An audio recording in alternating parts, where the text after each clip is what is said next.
Good morning, welcome to Friday, 22nd July 2020. I hope you're doing well. Alright, so today is the last day of the week and it's been amazing so far. It's been up and down, but so far it's been great. Alright, I hope it has been great for you as well. Okay, so we are currently looking at the dollar index, and since Wednesday it's just been sideways consolidating, and it's making it, I think, a little bit challenging for the majors to move. But on Wednesday I took your attention onto the yen pairs, right? And I mentioned that we could get a potential reversal between Thursday and Friday.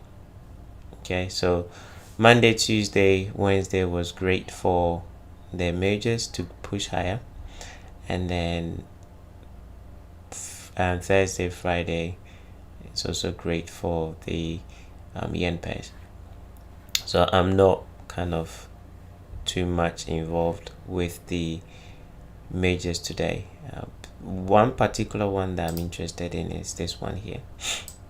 I like how price closed above this gap here based on what I shared last time.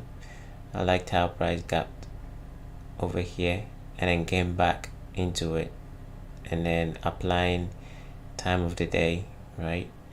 And also price moving away from an institutional level, 6200.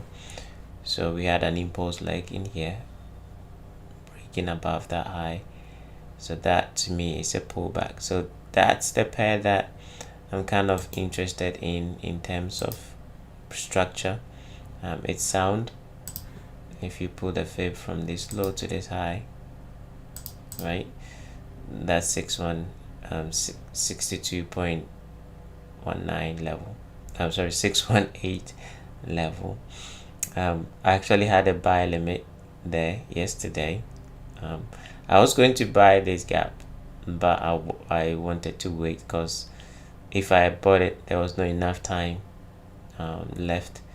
So I waited, and as it went up here I placed a buy limit right here, but my broker did not fill me.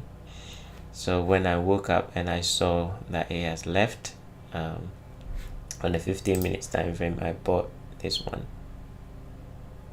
Okay, so I missed the actual entry here, which my broker didn't fill me, so I had to find a way to get in. So that's the trade that I'm currently in this morning. And the other trade that I was expecting to get filled but it moved away quickly was the euro yen. I had a sell limit up here, based on what I shared on Wednesday, that we might get a reversal on Thursday or Friday. Based on that, I was looking for a sell up in here. I wanted them to pull back a little bit more before going down, but it hasn't. I'm looking for price to go and run this low, right? So it's a long way to go. I think next week is going to be interesting. If you look on the daily time frame, we have formed a swing high, right? So we're gonna look for price to continue going down. On daily time frame, there's absolutely no imbalance, right?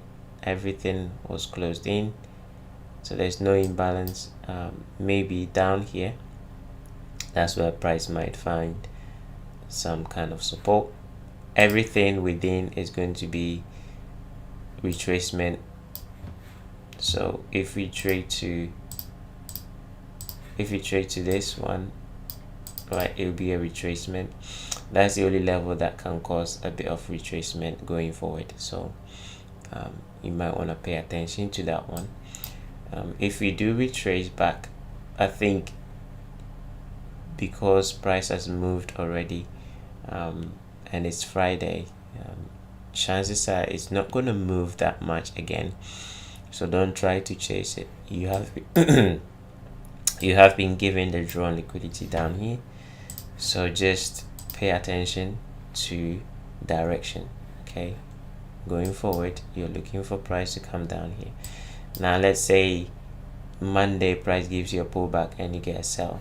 If you do get a sell, make sure that you position out here, because that will give you OTE, or pullback to discount, right? It's a very good level in terms of short term.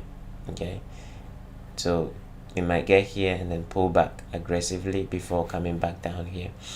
So even maybe today, if it drops down there, then it might give a rejection to come back up in here, because they're leaving another block, and then come back down. If it doesn't do that, then let's say New York session pulls back, right? If New York session pulls back, then my bad, I forgot to post the link somewhere else.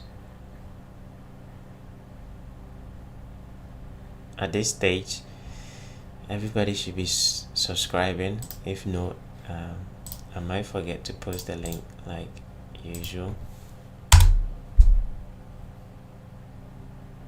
There you go.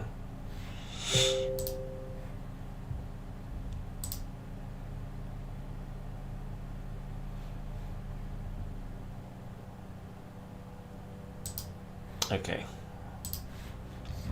right, we might get a pullback in New York session. If we do, I might probably use OTE on this one here and then attempt a sell. Not the greatest idea, because it's Friday. I like this level, and then look for a price to draw down here, right? Because then that will be your OTE, and then next week I'll look for continuation to attack these lows. Okay, so that's what I'm currently looking for on this pair. Bear with me, let me go and check the dollar index to see if it's rejecting that level. 9:30, we have high impact news on the British pound. What I'm looking for, it's price to reject and go back up.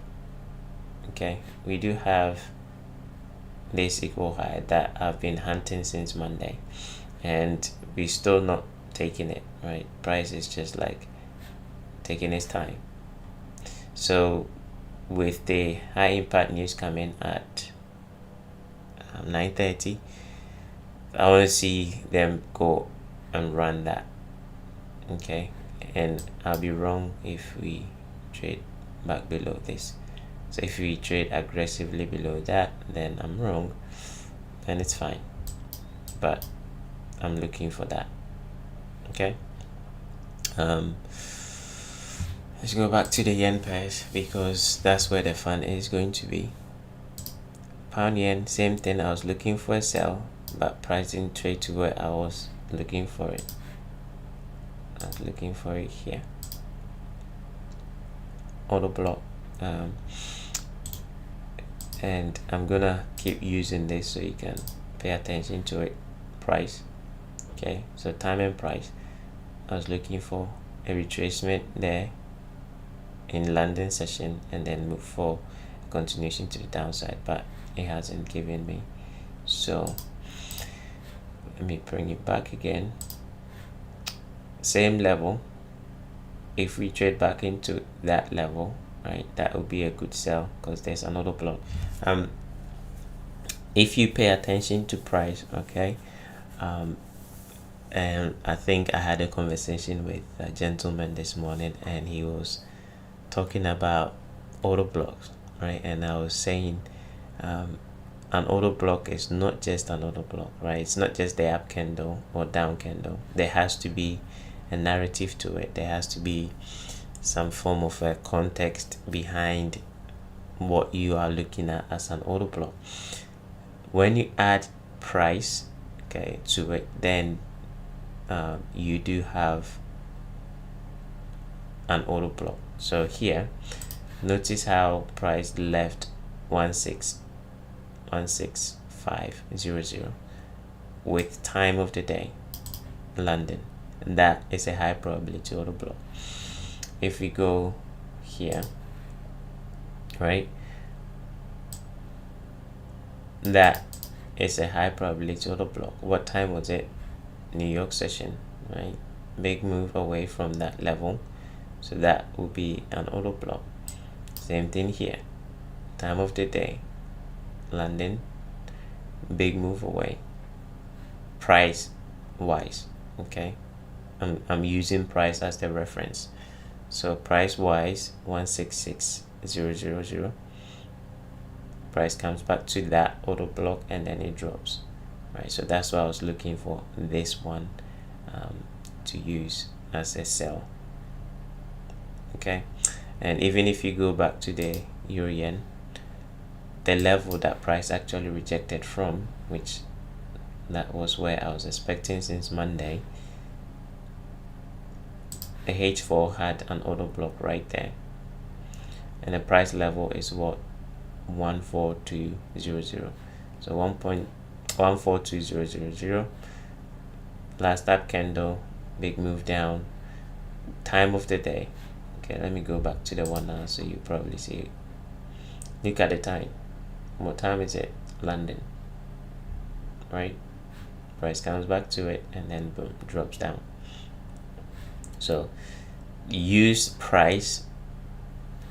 If you are looking for order blocks, use price and time, or time and price, whichever one you wanna put first. But when it comes to trading, when you're trading it's time first.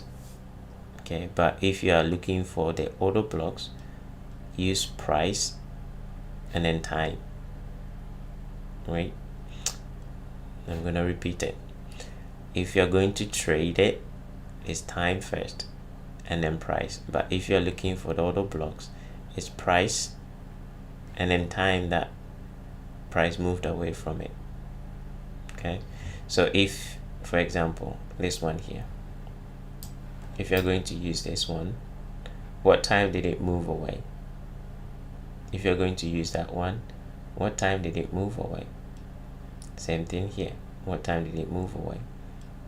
But if you're going to trade it, then what time is it coming back to it?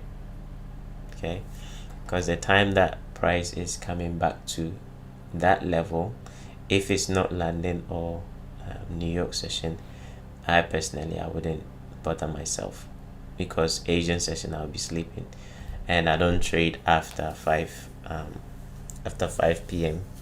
London. I don't trade. So if it's trading to 8, right, after 5 p.m., then that's also not relevant to me. Okay, so you want the order blocks to be traded to at a specific time of the day, London or New York session. That's where you have your highest probability order block. Okay, so that's the euro yen and the pound yen. Let's go to New Zealand yen. There is a bit of strength in the New Zealand, right, compared to the euro and the pound. So I predominantly like trading these 4 pairs: euro, GBP, NZD, AUD. Those are my favorite pairs, right? And then I combine them and then I trade everything associated to that, right? So I know when, like right now, we have strength in NZD and AUD. So NZD and AUD yen, they are not going to move like pound yen and euro yen is moving. They are not going to move like that. Hence, I will stay away from those ones. Notice that they are not moving like the other two. So I'll stay away from that and then focus on these. Now, it doesn't mean I will not trade them. It means that at the moment, you don't want to pay attention to these. Okay, you pay attention to these ones. A time will come, maybe next week, that the New Zealand and the Aussie will also lose their strength, and this one will gain strength, and then all of a sudden these two will be going sideways as the other two is doing, and these two will be the one moving. Right, you have to pay attention to that, because if you don't, sometimes you will see a trade idea on all of them, and then you decide to pick one, and then one that you pick might be the one that doesn't move. Okay, so you have to know the relative strength between these four, and you can do that by just looking at price action on the majors, or by paying attention to price action on the futures market. So with the futures, you can see we had Aussie not budging to move down, right? We have low, high, low, we are above it, so there's strength on this. Same thing applies to NZD. There's strength on this one, but there's more strength on Aussie, because Aussie made a high yesterday, right? It made a high. British pound did not make a high. Euro was dead. And New Zealand made a high but not a high, so the strongest pair will be the Aussie, right? Because Aussie made a high. So with that, you don't trade against Aussie. If you're doing anything, you have to trade with Aussie. So anything that has weakness paired against Aussie is going to give you a really nice trade. And this morning I was actually looking at the pound Aussie. There you go, like that.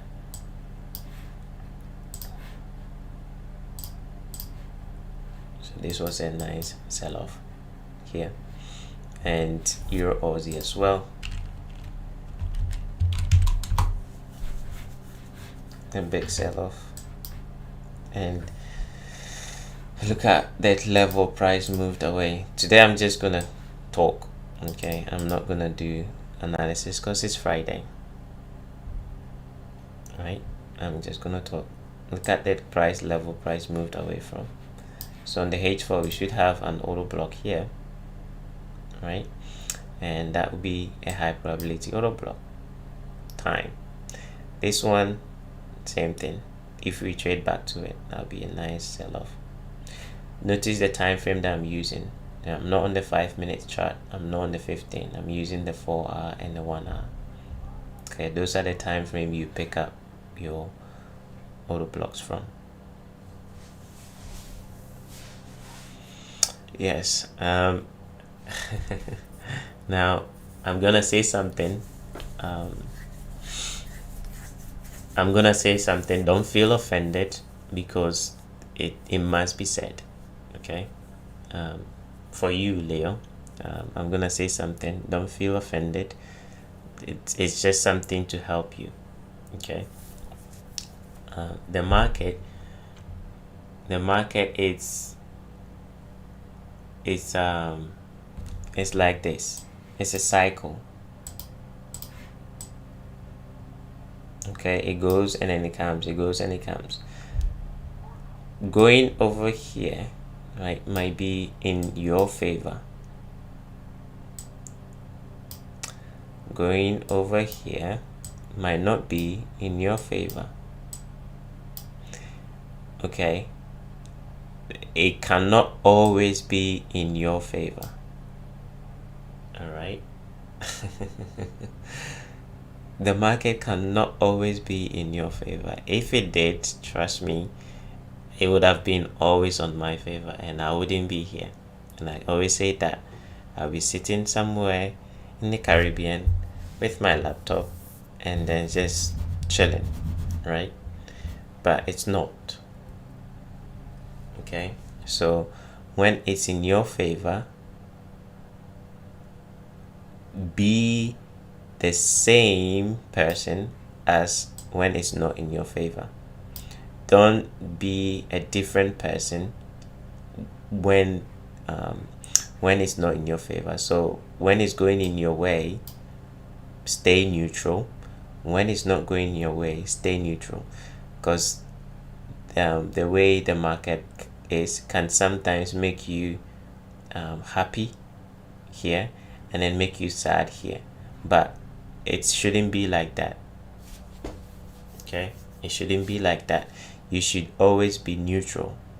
When it goes in your favor, it's not something to be excited about, and then if it doesn't go in your favor, it's not something to be sad about. You're just trading something, right? You're trading a plan. Okay, so if the plan goes well, it did well. If it didn't do well, it didn't do well. There's nothing to be excited about. It's the plan itself that you need to be excited about. So if there's anything to be excited about, be excited about your plan.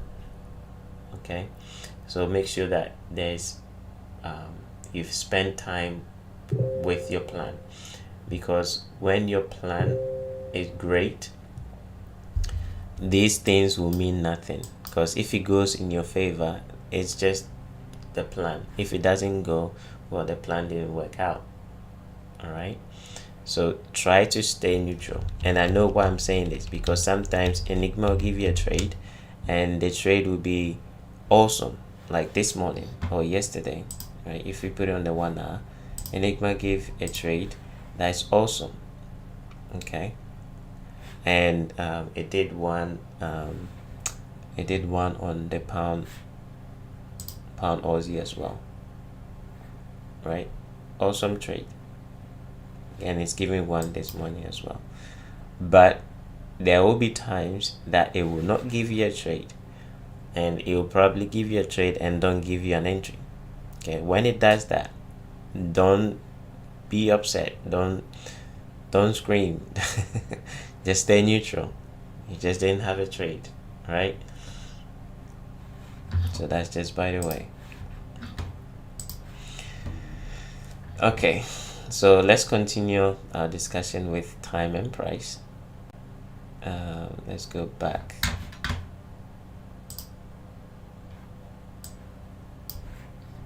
And zoom in over here. Okay, so we have another nice old block in here, and we're expecting price to continue going down. So if we have a retracement, that can be a nice level to sell short at, or this one. Okay, so if this one stops you out, plan didn't go well, you sell up there.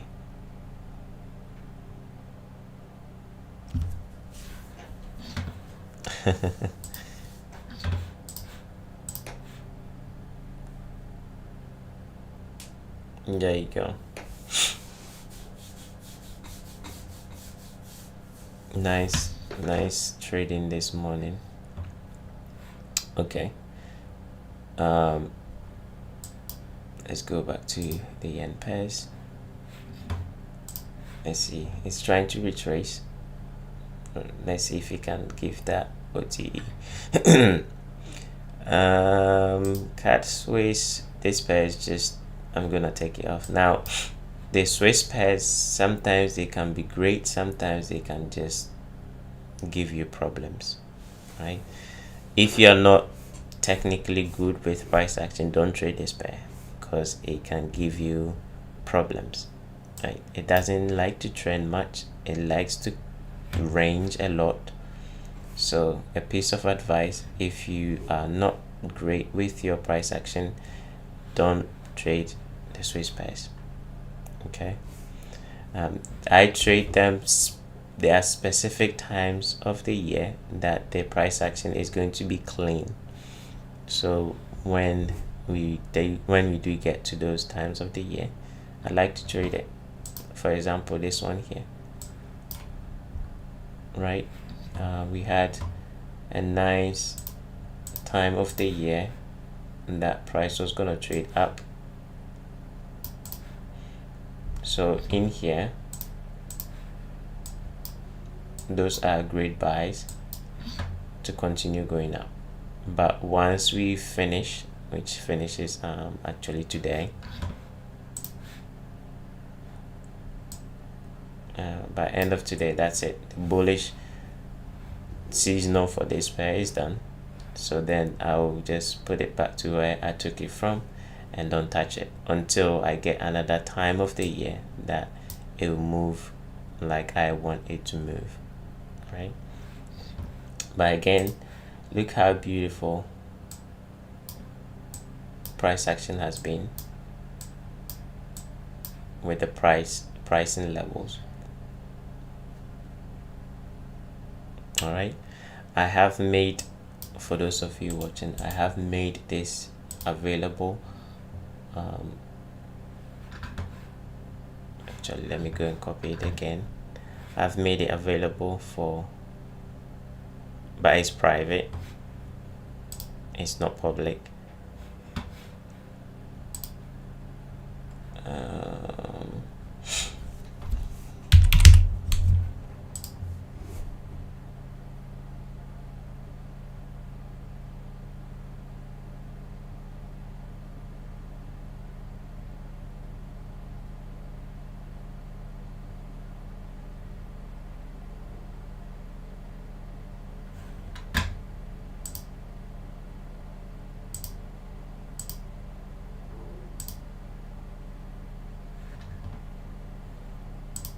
Give me 1 second, guys.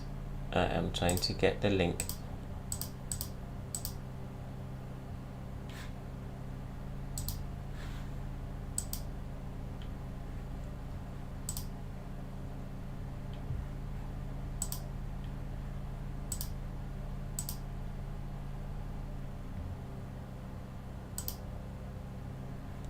Can't find it. Oh, there it is.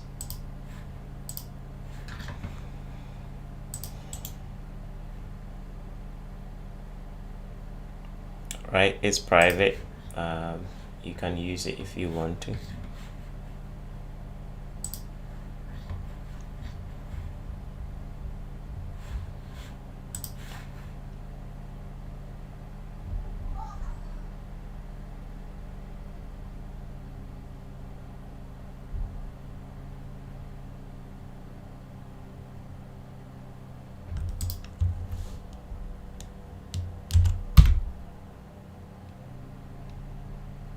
There you go. So if you want to use it, just apply it on your trading view, and yeah, just add it. Okay. All right, it's about 26 seconds till the pound news comes out. So let's go and look at the British pound and see what it's up to.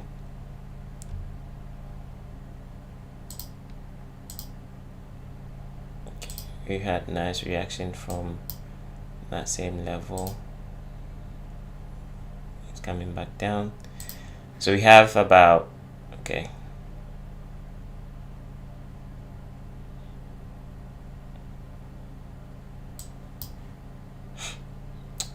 the news dropped.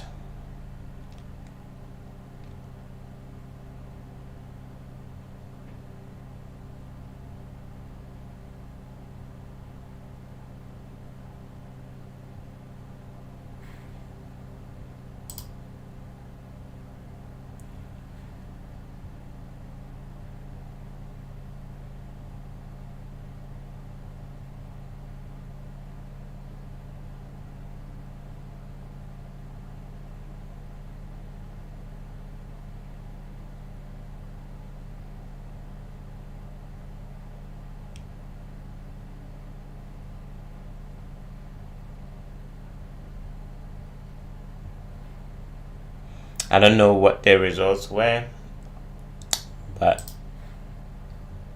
let's see if it can take it up.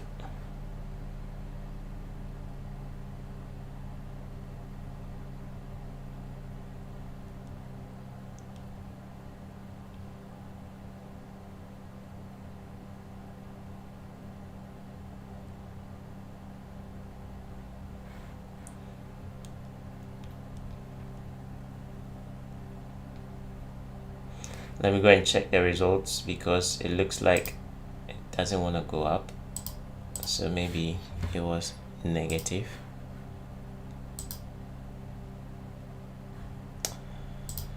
Flash PMI, it was positive. Okay, so why are you staying there for? Why are you staying there for? You're supposed to be up here. Come on, man. Anyway, I'm just joking. Let's carry on with our discussion.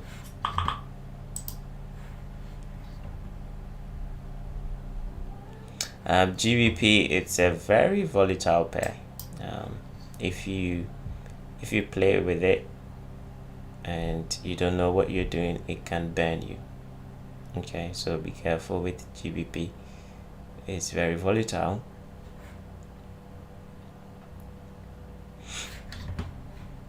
The news was positive 53.3. We'll see. Anyway, anyone trade Bitcoin and their brothers? Yesterday we actually looked at this level here as a potential reversal level. I know you are here. I know you're here. Now notice how price did trade into that gap, right? Yesterday I did give a lesson on scalping to one of my private members.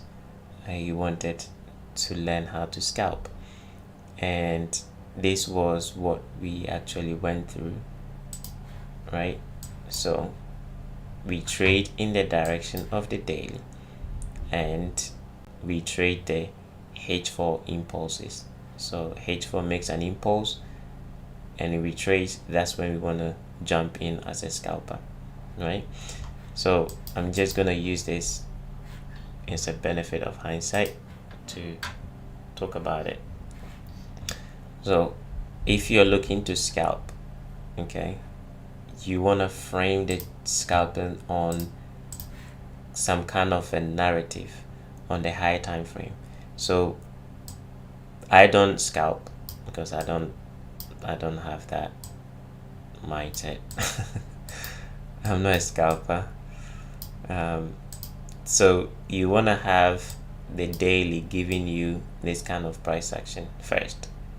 Okay, we have a swing low on the daily, right? Once you have a swing low on the daily, then you have a scalping opportunity. If you have a swing high on the daily, that's when you, not the greatest drawing, that's when you expect price to push lower. Okay, so that's where you start your framework from. The daily, have a kind of a high time frame behind you, and then once you have the daily giving you that confirmation, you drop down to the H4 and you want to trade with the H4 impulses, right? You want to trade with the H4 impulse move, not the 1 hour, the H4. The question will be, why the H4? The H4 actually gives you very close movement to the daily time frame. Okay, the H4 gives you close price movement to the daily time frame. So when we do form this kind of low and it makes a move, that is a daily up candle moving to the upside. So anytime it's retracing, sometimes it might retrace overnight during Asia, or sometimes during London or New York session pullback, right? And then it sets the stage for a scalping opportunity. So when it makes the impulse, you are, and that's where you probably have to do a little bit of work, you have to find inside this range here where you think price is going to retrace to. Now you can use the fib to make life easier. You can use the fib and highlight between the 68 618 level to the 79 retracement level, and then in that region, okay, you anticipate a reversal when you have the higher time frame confirmed. And I was stressing a lot about that. You need to have the high time frame you need to have the high time frame behind you before you use this. So when price retraces down, for now you're using the OTE level, and then in that area you're waiting for a break in market structure, so on the lower time frame. So when it comes to scalping, you can use between 1 and 5 for breaking structure, but something you need to also something you need to be aware of is time frames comes in form of a let me get rid of these first. Time frame comes in the form of hierarchy, right? Daily is stronger than H4. H4 is stronger than H1. H1 is stronger than 15. 15 is stronger than 5. 5 is stronger than 1. So the higher the time frame you use for breaking structure, the better. Okay? The higher the time frame you use for breaking market structure, the better. So if you're scalping, yes, you want to get in on the 1 minute, but if you get in on the 1 minute, the 1 minute is subject to the 5 minutes, and the 5 minute is subject to the 15, and the 15 is subject to the 1, and so on and so on. Okay, so for scalping, 1 minute breaking structure to me wouldn't cut it. Now it might cut it for you, but I wouldn't use 1 minute. I'll use the 5 or even the 15, but 15 you're more or less moving into day trading, so the 5. So you can use the 5 to look for breaking structure and then look for entry on the 1, or you can use the 15 for breaking structure and find entry on the 5 and or 1. Okay, so in that area you're looking for what I just described, either 5 for breaking structure and 1 entry, or 15 breaking structure and then 5 or 1 entry, right? And you trade in the direction of that move that just unfolded. So we moved up and you're buying down here, so you trade in this direction. And when price is moving in that direction, it might present lots of trades, right? It might present lots of trades. Let's go to the 15.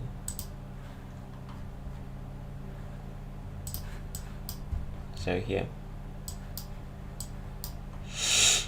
so that's the 15 minutes time frame. If you want to use the 5, let's start from the 5 as a matter of fact, right? So here,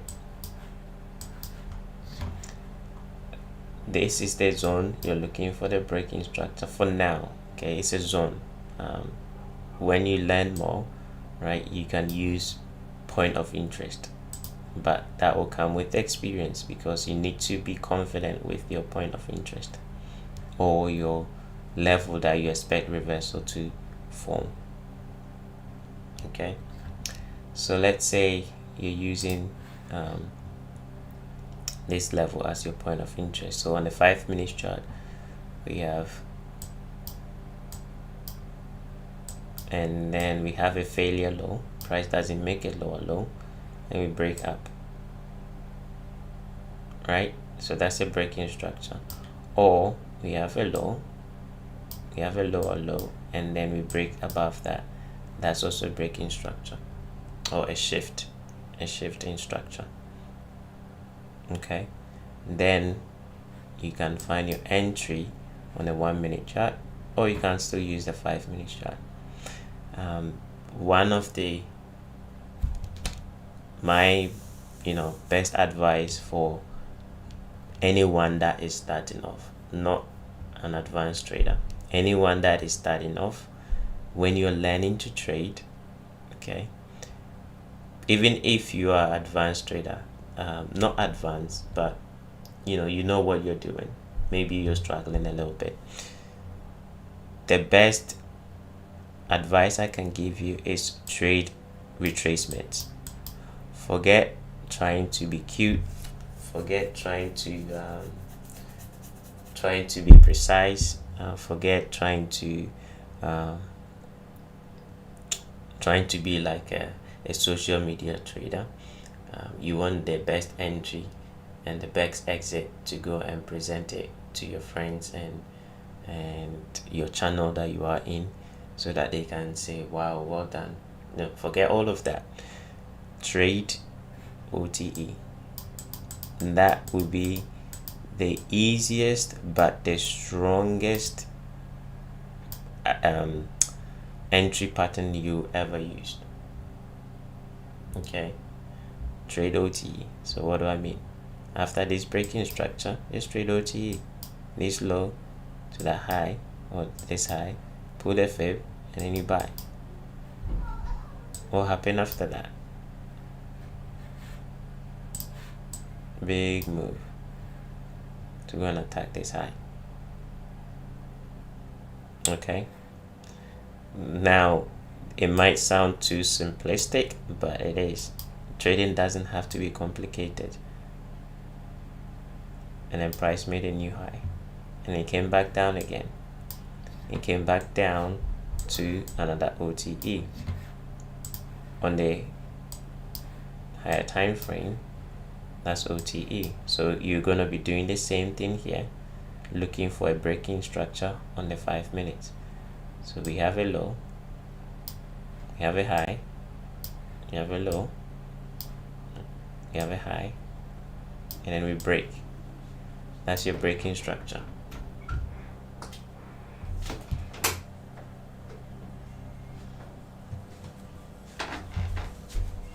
This is here. That is teaching, okay? I'll finish very soon.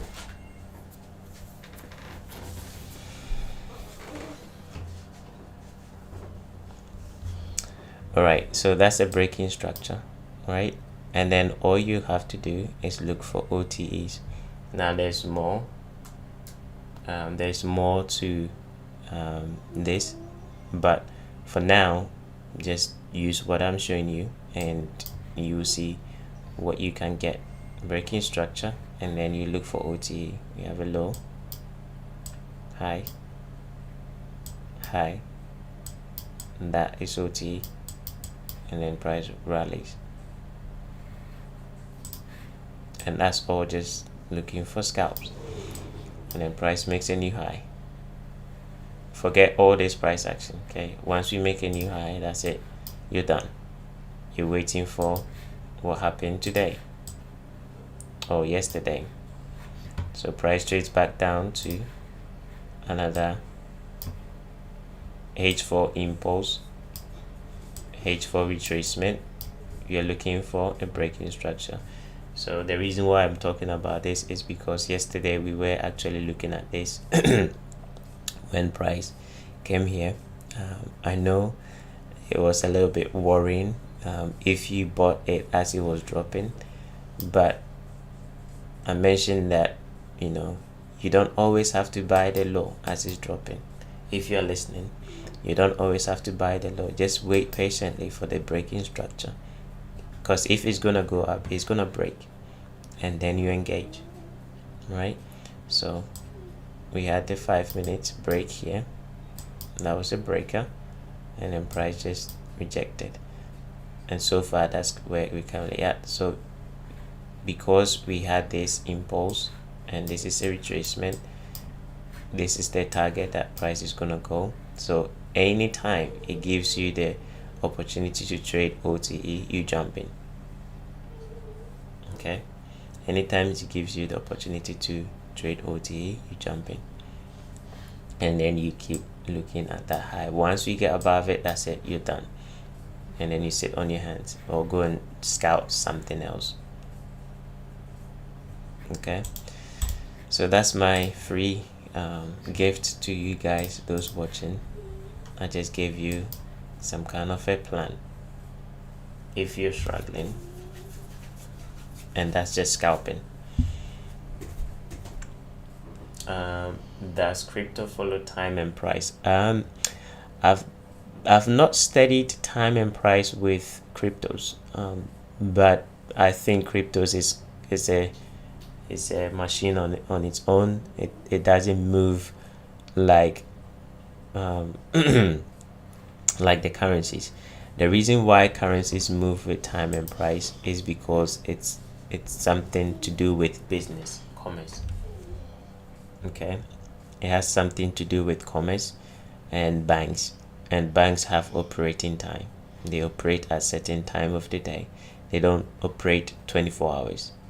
But crypto is not like currencies, so it doesn't operate like the at the banking level, where banks are buying and selling using cryptos. So it doesn't follow that aspect of time.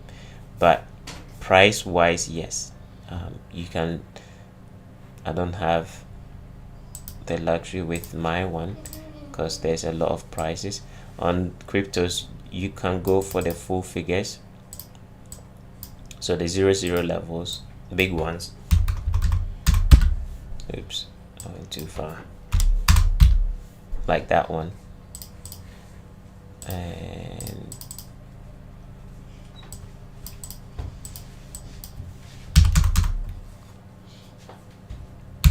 like that one, and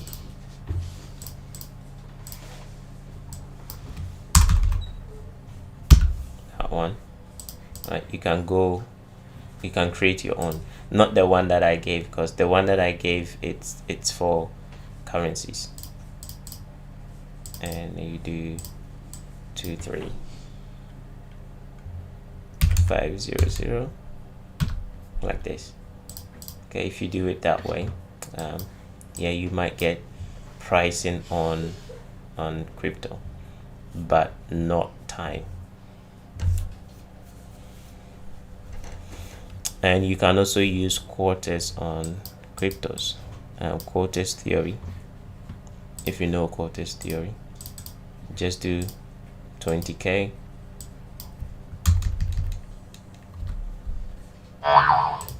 and then do 25k,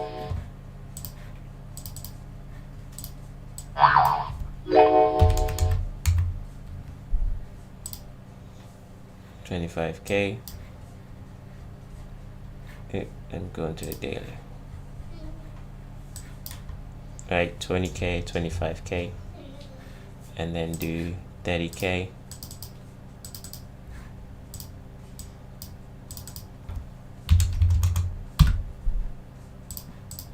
those big numbers.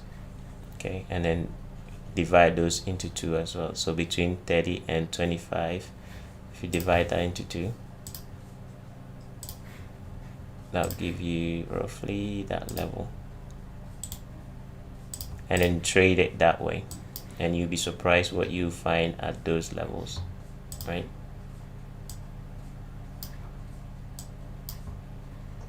And currently we are 20k.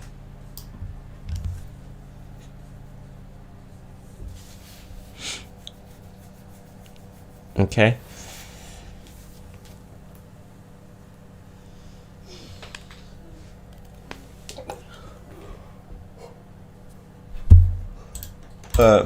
sorry, my bad. Any question?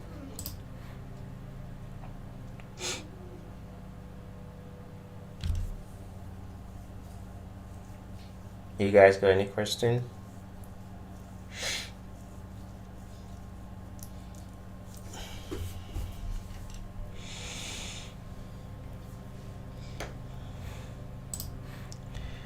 I have a lot in my head that I can talk about everything, but if you don't ask me any question, I'll just talk about what I think is good for you. But you guys have to tell me what you want so I can give it to you. So if you don't ask any question, I'm just gonna talk about what I am thinking.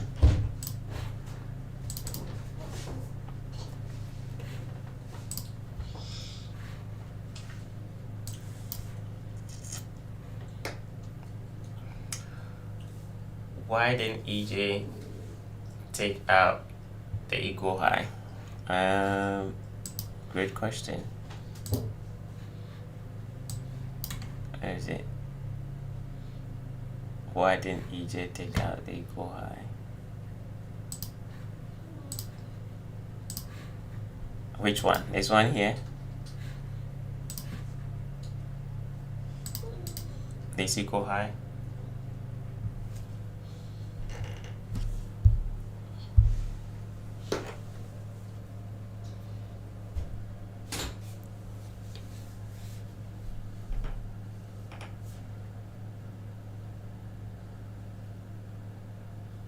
One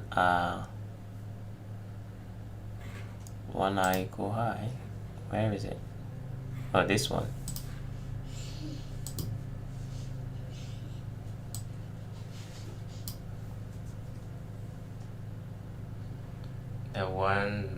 That one was purged, and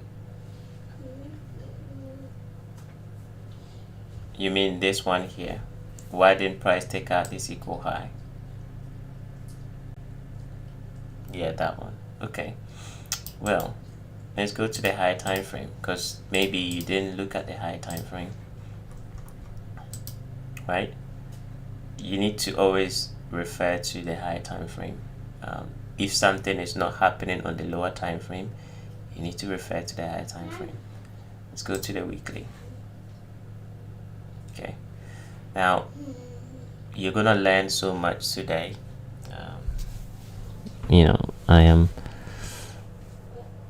I just want to share, no problem.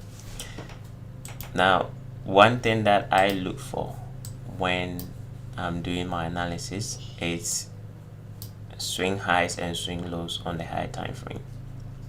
Okay, so we do have a swing high in here on the weekly time frame. So by default, I'm looking for continuation to the downside. Right? If I see price coming back up, I see that as a pullback. I don't see it as, okay, we're coming back up to continue going up when we have the swing high like this. Okay, so when we did have price close below this low here, to me the next candle should be a down candle. If I do see an up candle, immediately I get a red flag. That price is pulling back. So I start looking at between this high and this low, where is it going to pull back to? Okay, where is it going to pull back to? Is it just coming up here, here, here, here? So I look at price action within this area. Why that area? When we form the swing high, and I think what got me thinking about this not long ago, bear with me guys.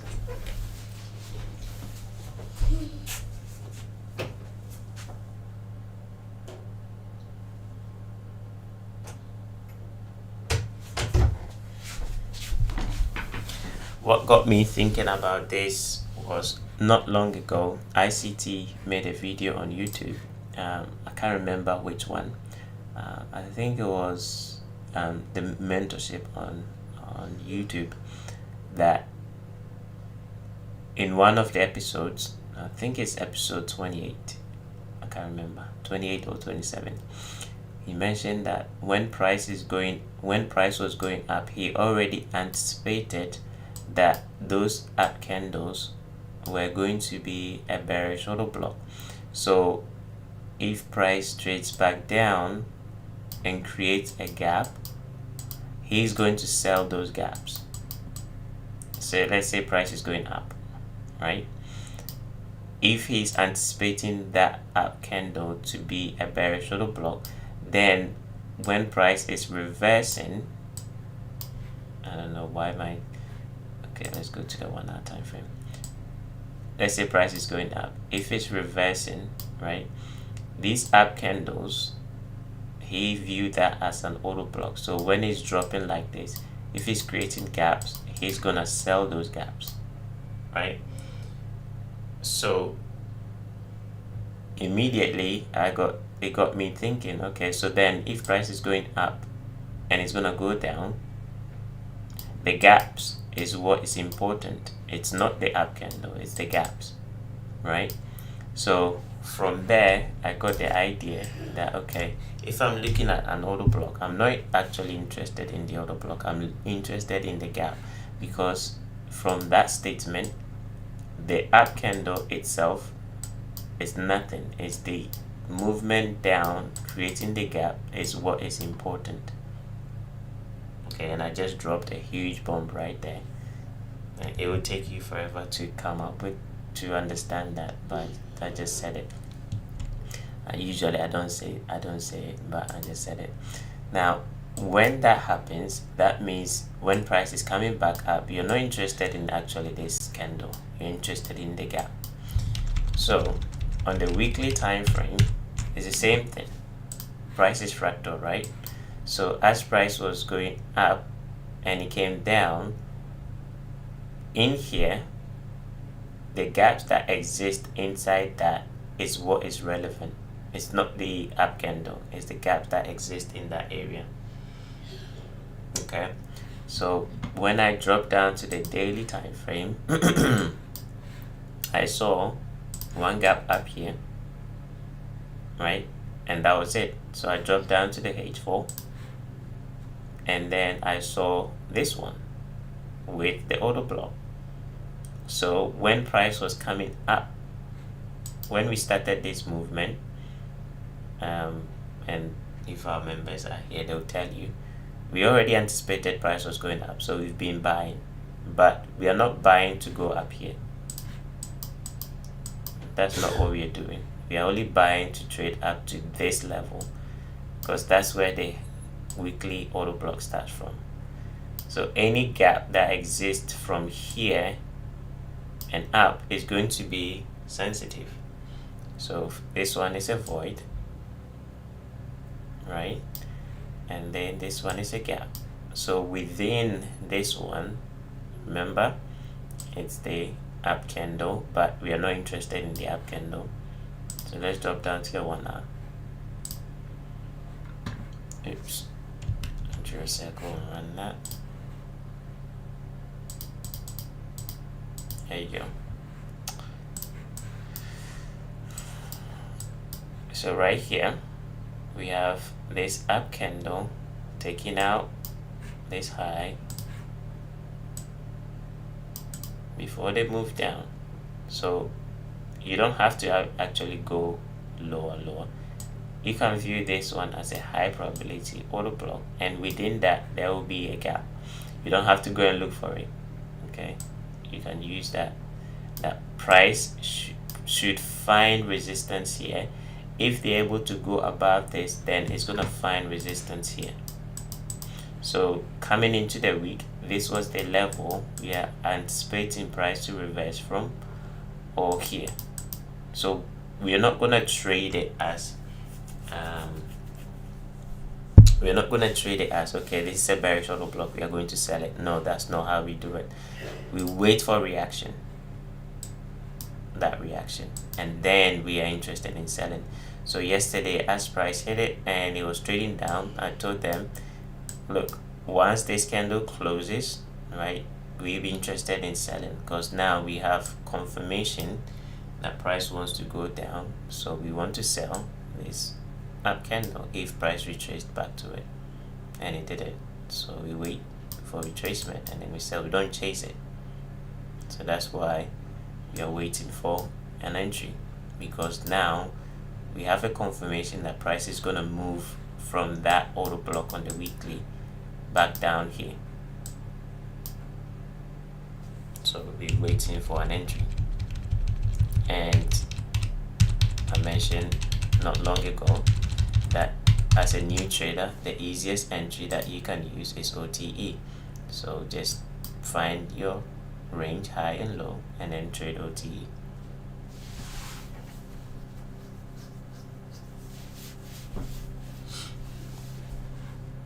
Right, I gave you guys one of my secret weapons that I use. But even prior to ICT mentioning that, I was already using it, but when he said it, it actually now made sense to me, because I was doing a lot of back testing, and like it was too vague for me to use the opening price, the mean threshold as the order block levels. It was just too vague for me. I wanted a bit of precision, so I started doing some back testing, and then anytime price did hit the order block, I went in the order block to see exactly where the reversal actually happened from. And that's when I discovered that most of the time it was trading inside, within the order block there's a gap, and it's trading inside that. And then from there I started using it. But when he actually said that phrase, I can't remember which episode, but it's in the recent mentorship that he did. It's in there, and it was like, okay, now I have a reason why those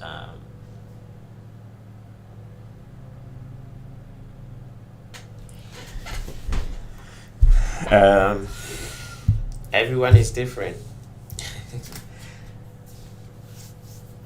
Everyone is different. Is it possible that one can retire or quit their 9 to 5? Okay. Now, with that question, it brings up a whole lot of kind of ideas in your head, in my head.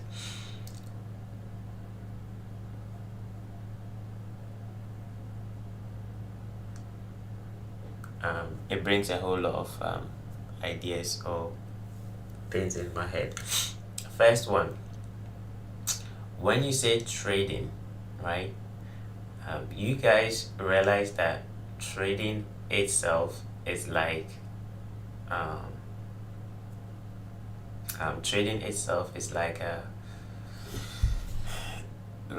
let's put trading here. Okay, trading for a living. If you're trading for a living, does it mean 100% it has to be all trading? No. There's branches in trading. One episode that, I don't think it was an episode, there was some comments going on about ICT, and he was asked the question, have you made more money in trading than in teaching? And he said plainly, he's made more money teaching than trading. But the question will be, is that actually trading? And the answer is yes, because he's teaching the trading. He's educating people to trade. So that's part of income coming from trading. So you don't have to necessarily be trading to make all your income to quit your job. Okay, you know how to trade, you can do a whole lot of things with it. Like, for example, there will be companies out there that will like you, like I do, right? Will like you to and it's a lot of responsibility. That's why you have to be good at what you do. There will be companies out there that will actually pay you to offer that kind of service. Okay,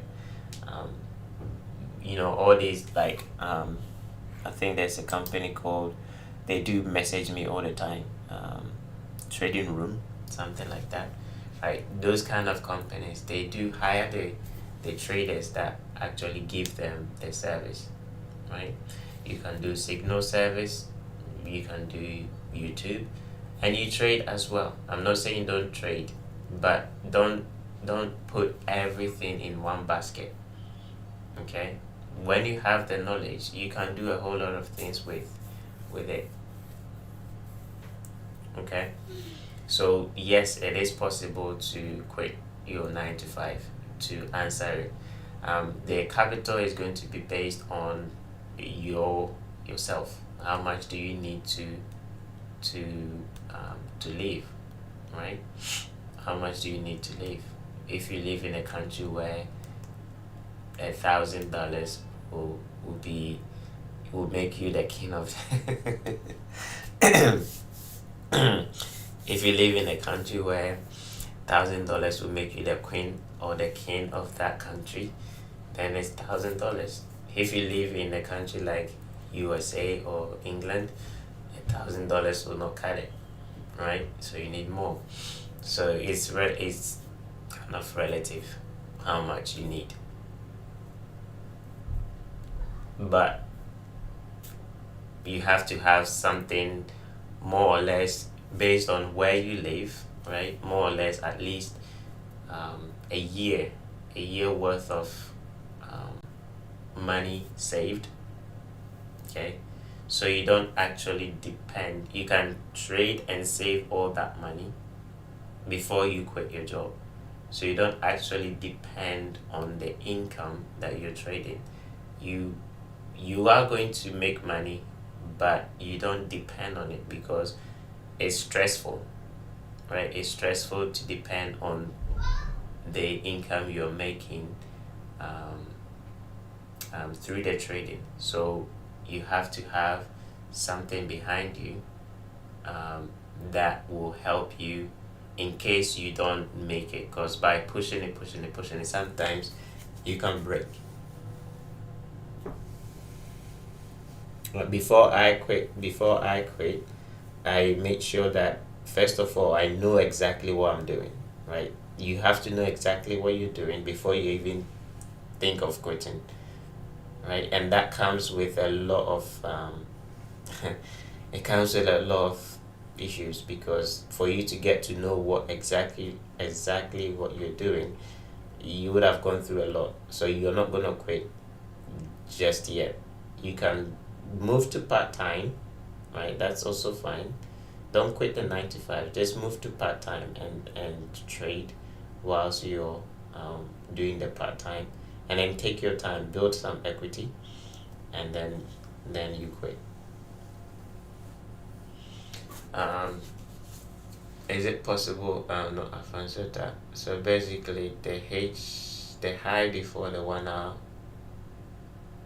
OB was engineered to trap. Yeah, that I don't look at those things. I make life easier for me. I use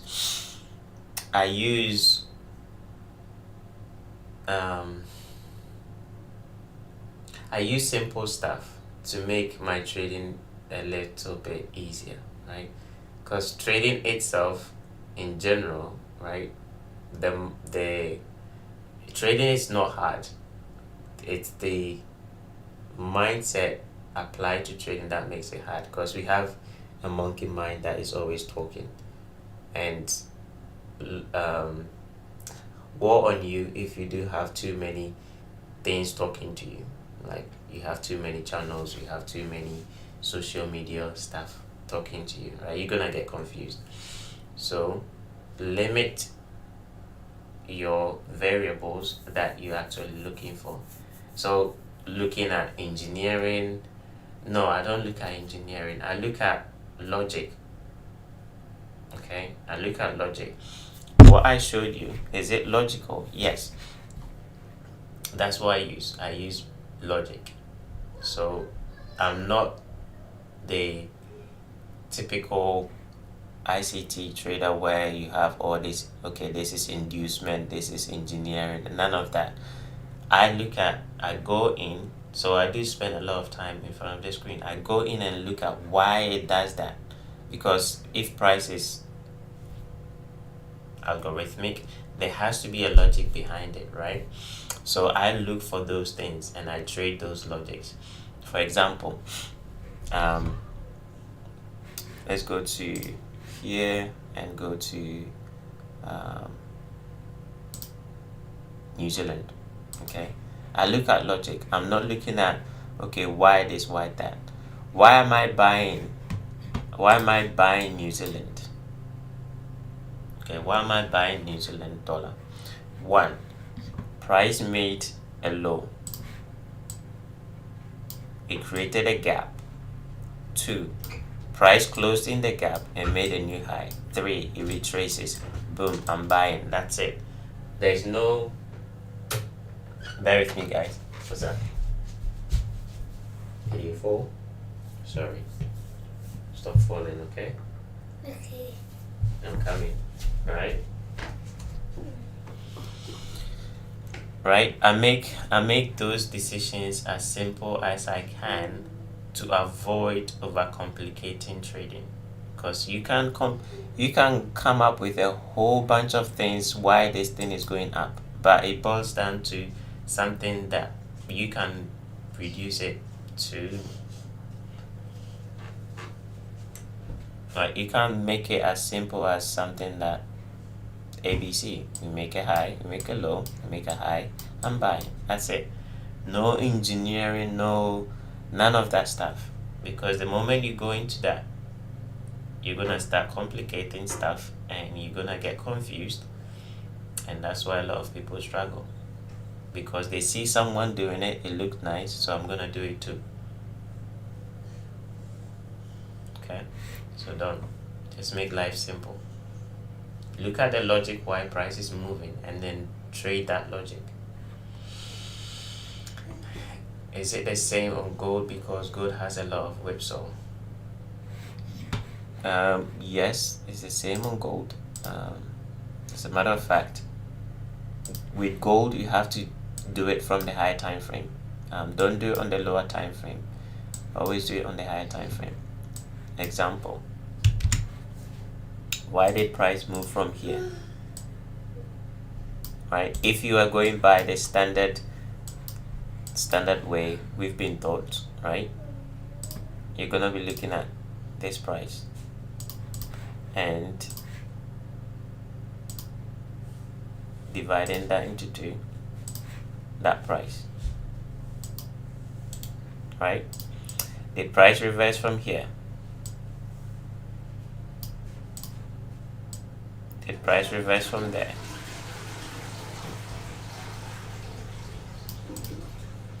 Here, yes, but here, no. So where actually did price go within this that caused the reversal? That is what I am talking about.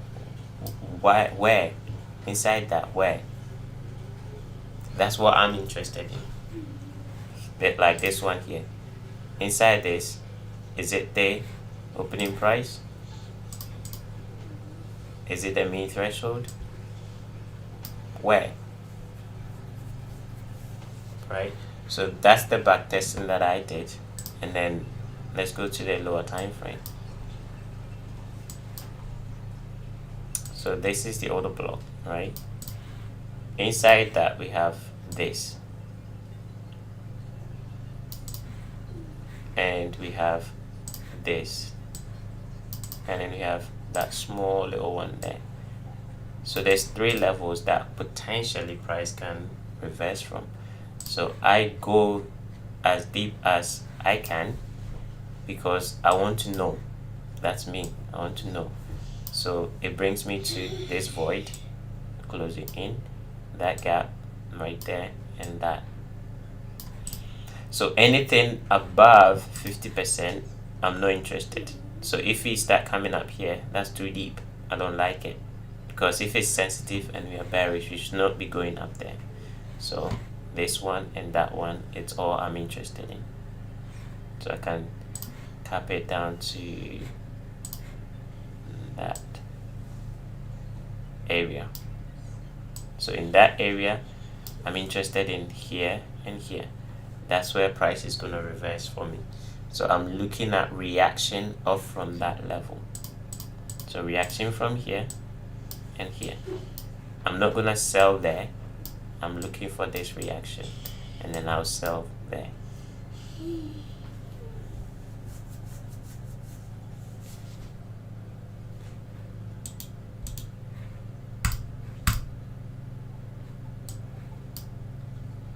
Okay. What do you think about social media traders? To be honest, I don't even. You will not find me on social media. Okay, you barely find me on social media. I tried. It's not my personality. I tried it when I started. I was trying to do Facebook, Twitter, and Instagram. I gave up Facebook because it was just, why am I even posting it there?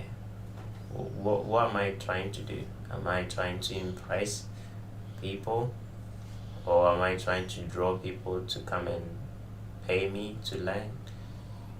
Right? So I stopped.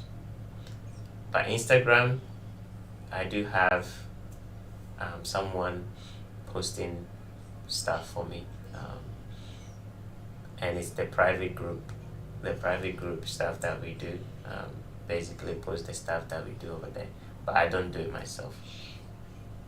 So I don't have idea about social media traders. That's their life. That's how they want to go about it. Let them do what they want to do. If you want my best advice, man, know thyself. And when you know yourself and you don't focus outside yourself, you become powerful. Okay, so spend time within yourself, in your own environment, meaning learn stuff on your own.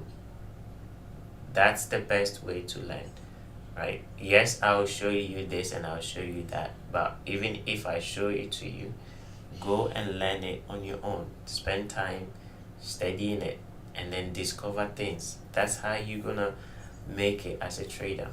I made a video on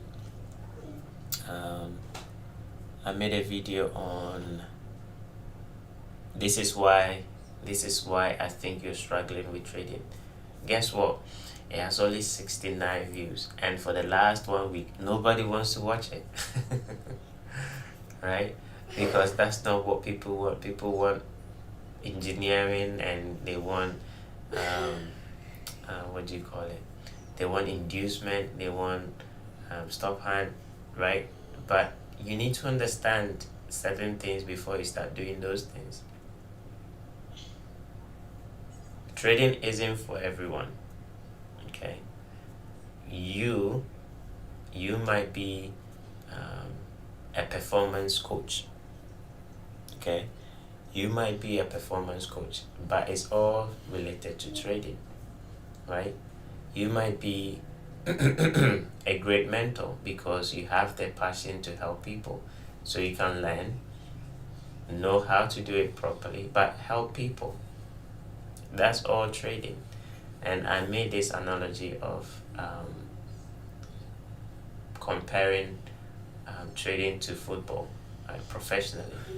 If you look at professional footballers, right, not everybody that plays football ends up becoming a professional footballer. Most of them go away, they go and learn more, and then they become coaches. Most of them go and they learn more and they become technical analysts. Most of them go and they become something related to football, but they don't play it. Look at the likes of Mark Douglas, right? He understands trading, but his field is what? Trading psychology. Okay, the likes of there's a guy that I like, I forgot his name. He's a performance coach. He looks at you and then tries to figure out why you're doing what you're doing wrong, and then help you based on the things that he discovers from you. Okay, so everybody's gonna start off with trading, but as you develop, the knowing thyself is knowing what you're really good at. Is it the trading?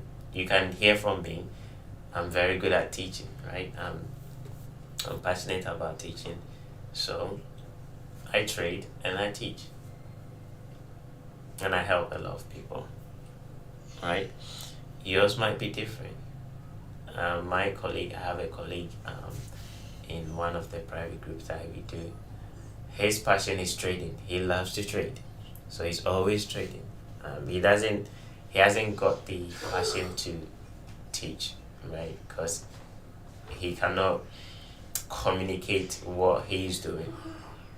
But he's a ninja on the chart, but he cannot communicate it. I'm not a ninja. I know what I'm doing and I can communicate it. Right? So leave social media alone and then focus on yourself.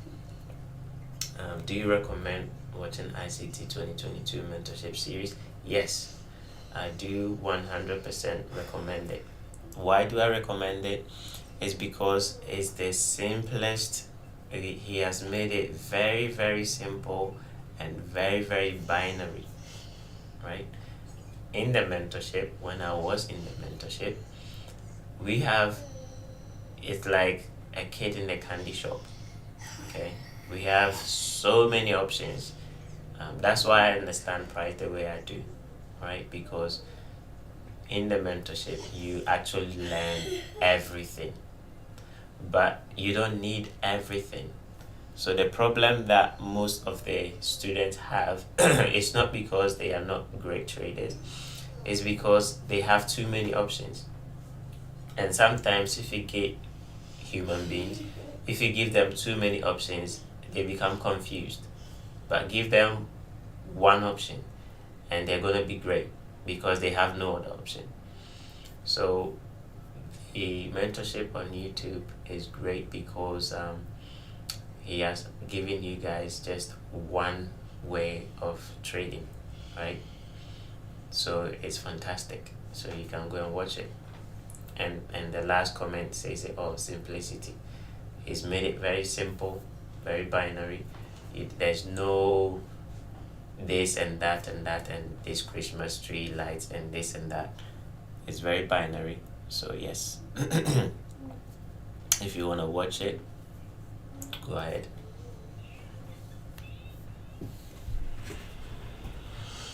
And I think that is all for now.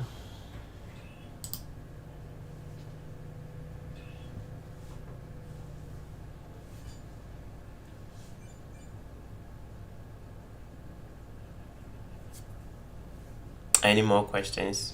I know you're staring at a static chart and you don't like it. Let me move it. I'm still here. There you go. Bitcoin is flying again. Ethereum just made a new high.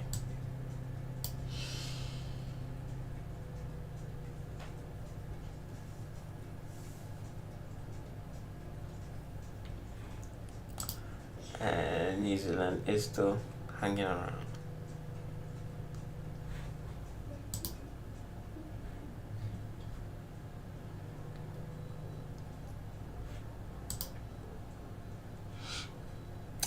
Euro, watch this level, okay?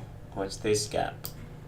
On Monday, that was the level I wanted to buy, and price never got there.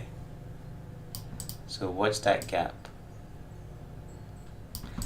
And it's the opposite to this one here.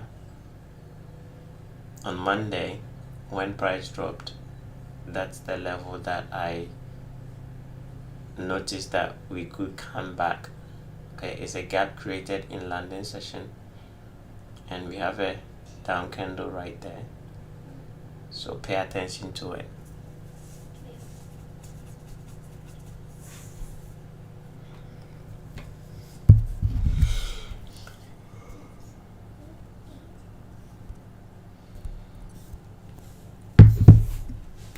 Right, I any more questions before I end? We've got 4 minutes. I'm trying to finish at 10:30. We've got 4 minutes left.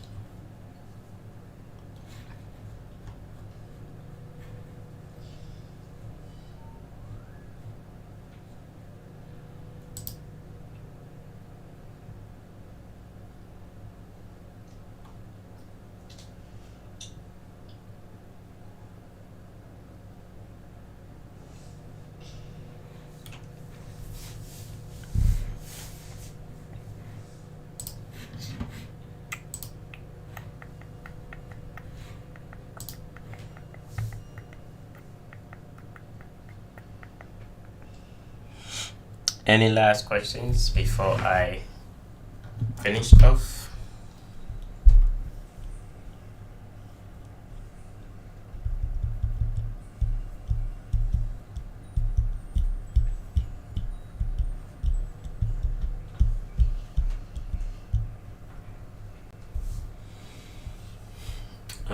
Do you only look at price action, or you consider intermarket relationship? Again, back to simplicity. Okay, back to simplicity. The only intermarket analysis that I do is I look at dollar, I look at indices, I look at seasonal tendencies. If dollar is going up, I want to see indices going down. If dollar is going down, I want to see indices going up. That's the only one that I use.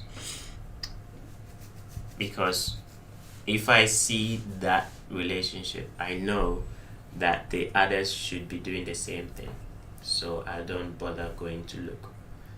But intermarket analysis, you can look at Dixie, and you can look at the bonds, which is the interest rate, and then you can look at the commodities. I forgot the name, the commodities index. I forgot the name for it. And then you can bring it down to the foreign currencies. So foreign currencies. So Dixie and bonds, commodities. Sorry, here, because this one will give you the foreign currencies. So that's the intermarket relationship. But I just use these two, because if I see dollar going, like for example, we've had dollar going down, and you see the indices. We have the dollar going down and you have the indices going up like that. That's all I need. Okay, but you can add the bonds to it if you want to. You can add the commodities if you want to.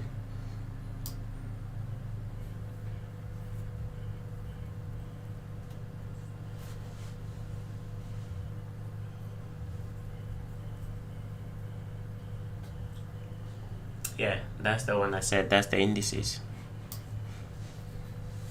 Those are the indices. So US 30, US 500, and the Nasdaq, the US 100. Those are the indices.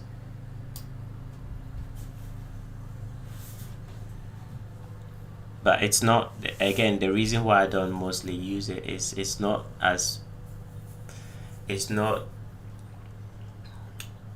straightforward. This one is going up, that one is going down. It's not always the case. Hence, sometimes you have to just trade what you see. Right? It's not always the case where dollar is going up and Dixie indices will be going down. Sometimes you see dollar going up and indices also going up. What are you gonna do? Right? So most of the time, just trade price action. Okay, price is everything. Those are just confluences that helps. It's like it gives you X-ray view. But if we have weekly going down, daily going down, do you need something to tell you that this is bearish? No. Maybe when we are about to reverse, that's when you use those things, because when you're about to reverse, that's when sometimes it can get a bit tricky, right? So when we are in some kind of a reversal, quote unquote, level, then you can do the intermarket analysis to see if there's something that's hinting on a potential reversal. But when we are trending, just trade the trend.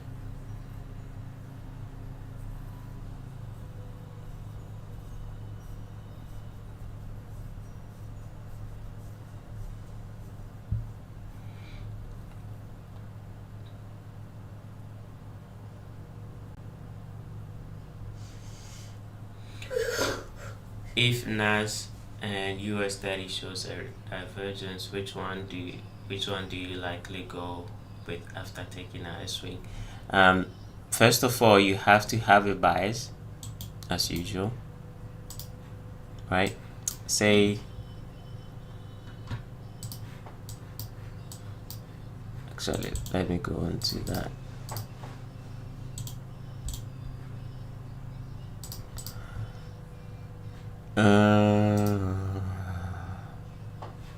Create a new one.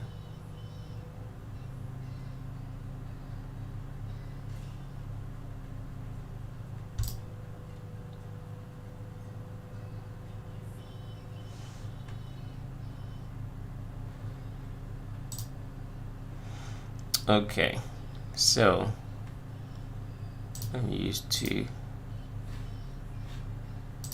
go to indices, get rid of that. Nasdaq,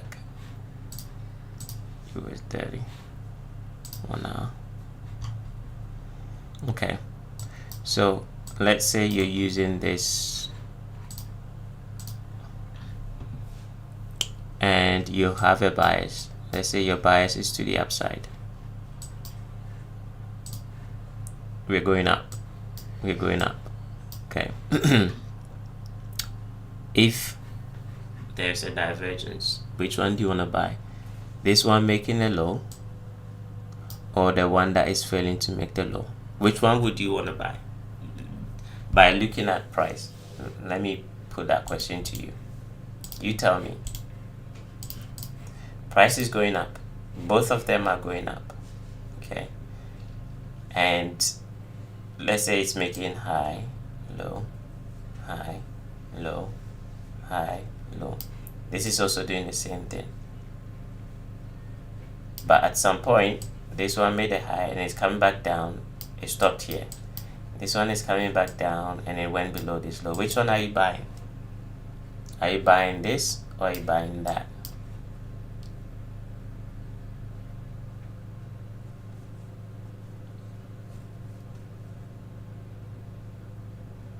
Or which one would you want to buy?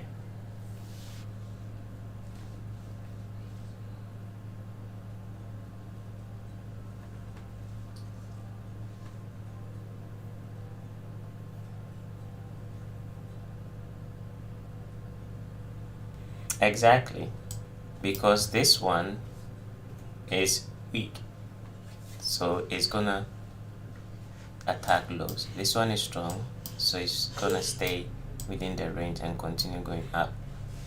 So you can buy this one.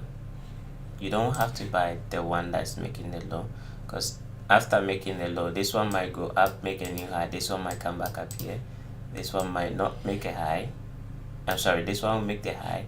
This one might not make a high and it might come back down, and this one might do something like this, and then you have a divergence up here that can then sell off. So you want to buy this one instead of that one, because if price goes below that and it comes back up, chances are it's not going to make a new high.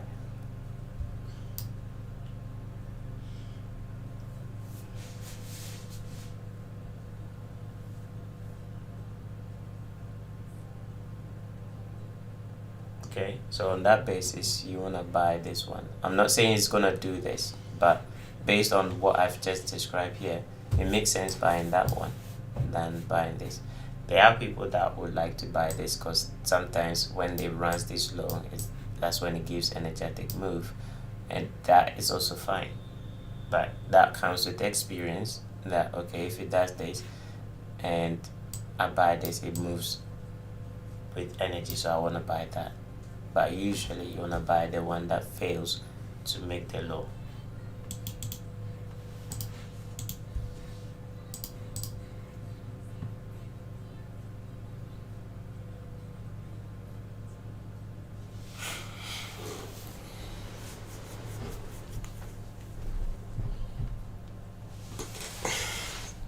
All right, guys,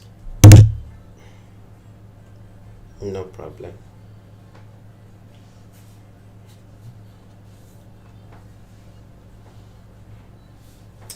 Yeah, if you look at the highs, compare the highs, low, low,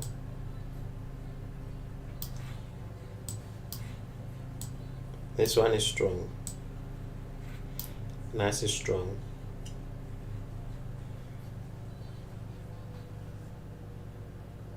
it doesn't mean it's gonna forget this one as a bearish order block.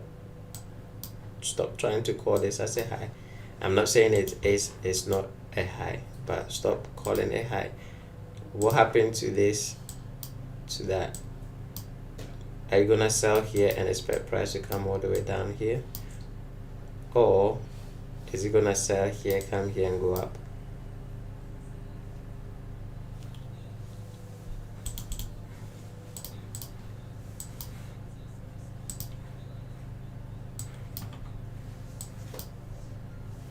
The higher time frame is what you need to focus on. What's the higher time frame doing? Okay, I like this. I like that one. It's clean, so I like that.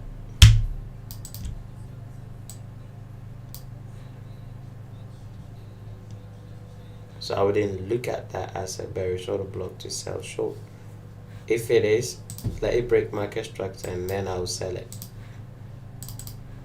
Okay, if this is an order block, let it take out a short-term low and then it comes back, then I'll sell it. But that is not a bearish order block in my opinion. And this goes to what I was saying earlier about order blocks. The fact that it's showing that doesn't mean it's an order block. There has to be a narrative behind it.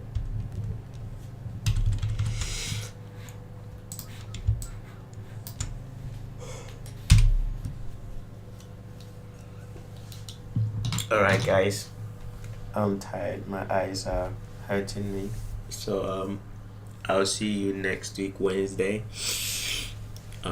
If you're not part of the Telegram group, that's where I update for these sessions, so make sure you join it,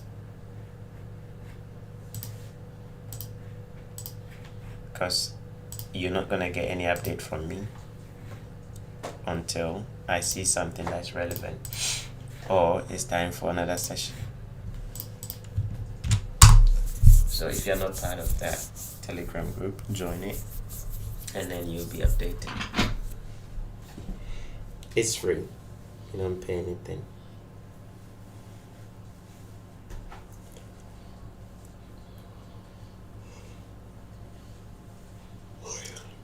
Alright guys, I'll see you next week. Have a pleasant weekend. Enjoy yourselves. Don't take life too serious, right? Have fun and just always be happy. And I'll see you guys next week.